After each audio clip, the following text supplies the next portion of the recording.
Alright, so today we're going to be working on another MacBook. Today we have a MacBook Air, so I'm going to plug this in and see what happens with it. So we've plugged in this MacBook, and it appears that it's drawing 0 amps and not giving us a light on the charger. Let's try and figure out why this MacBook is drawing 0 amps and not giving a light in the charger. Remember, the first rail that we need to have in order to get a green light in the charger is pp3v42_G3 hot.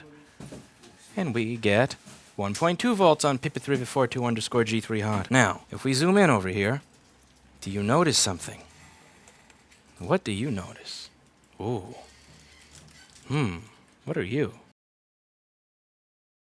And look what happened when we touched it with our tweezer and our multimeter. We just so happened to get a fan spin. So we fixed this board by touching it. That's all the board needed, was the touch of my hand right here.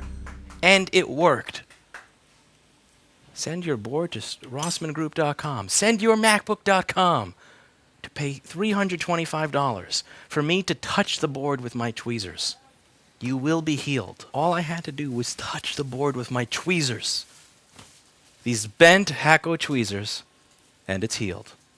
Don't delay. Click our affiliate link down below to get these special board healing tweezers today from Amazon.com for less than $10.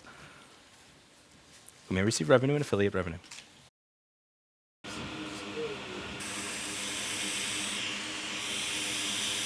You want candy? We have candy. Oh, thank you.